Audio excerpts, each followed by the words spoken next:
আসসালামু আলাইকুম, কেমন আছেন? আশা করি ভালো আছেন। আমিও আছি ভালো। আজকে আমি রান্না করব অ্যাঙ্কারের ডাল। এখানে অ্যাঙ্কারের ডালটা আমি খুব ভালোভাবে ধুয়ে নিয়েছি, 7-8 বার ভালোভাবে ধুয়েছি। এই অ্যাঙ্কার ডালটা দেখেন কত পরিষ্কার। 250 গ্রামের বেশি আছে এখানে ডাল, যেহেতু আমার ঘরে একটু বাচ্চা টাচ্চা আছে, আবার একটু মেহমান আছে, এই জন্য একটু বেশি নিয়েছি। আর অ্যাঙ্কার ডালটা আমার বাচ্চারা খুবই পছন্দ করে, সেজন্য করব। আমি আমও নিছি, এখানে 2টা আম নিছি আমি। আর এখানে আমি পেঁয়াজ কুচি করে রেখেছি, রসুন আর কাঁচামরিচ সব কিছু আমি মশলা পাতিতে বসাবো আর কি। অ্যাঙ্কার ডালটা আমরা মেখে বসাই। আমার আম্মার দেখতাম অ্যাঙ্কার ডালটা মেখে বসাতো, খুব ভালো লাগে। কিন্তু আপনারা চেষ্টা করবেন মানে মেখে বসানোর জন্য। মাখা ডালটা কিন্তু খুব ভালো লাগে খেতে, যে যেমন পছন্দ করে আর কি। তো আমি মেখেই রান্না করব, আপনারা দেখতে থাকুন।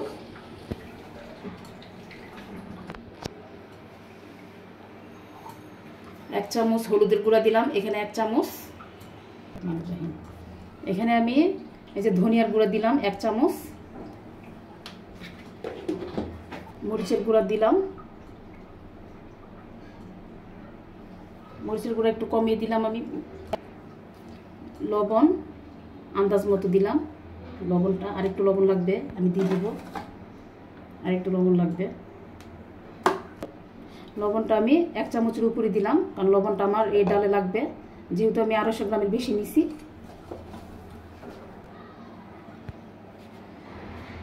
আদা বাটা 1 চামচ দিয়ে দিলাম। আদা বাটাটা যেহেতু 1 চামচ লাগবে, তাই আমি 1 চামচ দিয়ে দিলাম। এখানে আছে রসুন বাটা আর পেঁয়াজ বাটা, একসাথে আমি ব্লেন্ডার করি, তাই আমি এখানে রসুন বাটা আর আদা বাটাটা রসুন বাটা আর পেঁয়াজ বাটা এখানে একসাথে দিয়ে দিলাম। আমি আরেকটু দিয়ে দিলাম, যেহেতু একটু লাগবে।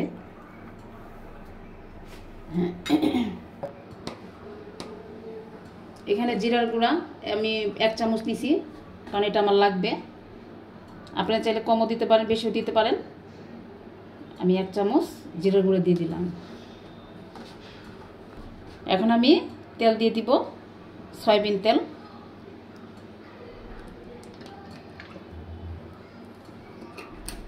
বেশি দিলাম না, অল্প একটু দিলাম, কারণ বাগারের সময় দিতে হবে। এই যে পেঁয়াজ কুচি দিয়ে দিলাম,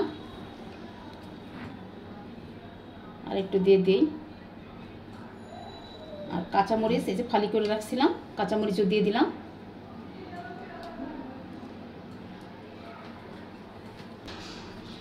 এখন আমি এই ডালটা মাখবো।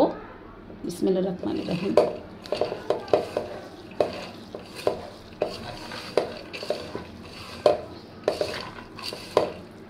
ডাল অনেকভাবে রান্না করা যায়, বাগার দিয়েও বসানো যায়, কিন্তু যেহেতু আমার মাখাটাই ভালো লাগে, আমি মাখাটা পছন্দ করি, তাই মাখাটাই বসাচ্ছি। মাখা হয়ে গেছে আমার, এই দেখুন কত সুন্দরভাবে আমি ডালটা মেখেছি। এখন আমি পানি দিয়ে দিব।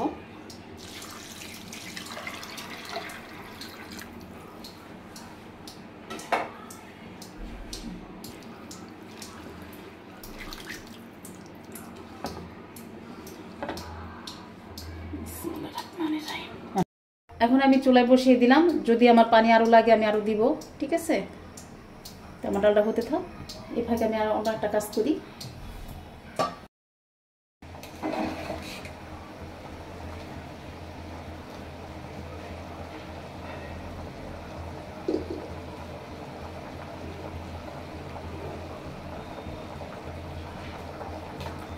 এই ডালটা হতে আরো অনেকক্ষণ সময় লাগবে, মিনিমাম 15-20 মিনিট তো সময় লাগবে। তো ডালটা আমার হতে থাক।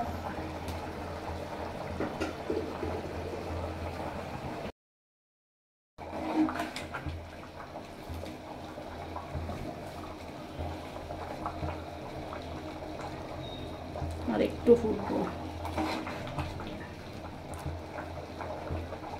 আর একটু ফুটলে আমি এই যে আম যে কেটে রাখছি আমগুলো দিয়ে দিব। আর একটু ফুটলে আমগুলো দিয়ে দিব। আমগুলো সিদ্ধ হতে বেশিক্ষণ সময় লাগবে না, মাত্র এই 2-3 মিনিট সময় লাগবে। যখন একটা ডাল রান্না, যে কোনো ডালে দিয়ে যদি আম রান্না করেন, ডালটা ভালোভাবে সিদ্ধ হলে আমগুলো দিবেন, তা না হলে কিন্তু ডালগুলা কিন্তু সিদ্ধ হবে না যদি আগে আমগুলো দিয়ে দেন। ঠিক আছে, আমার ডালগুলো খুব সুন্দরভাবে সিদ্ধ হয়েছে।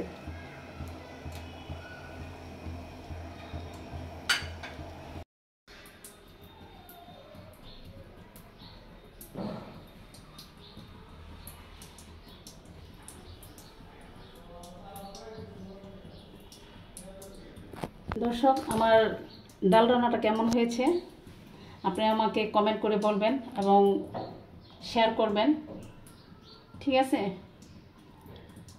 আর এরকম আরও নিত্য নতুন রেসিপি পেতে আমার চ্যানেলটিকে প্লিজ সাবস্ক্রাইব করবেন।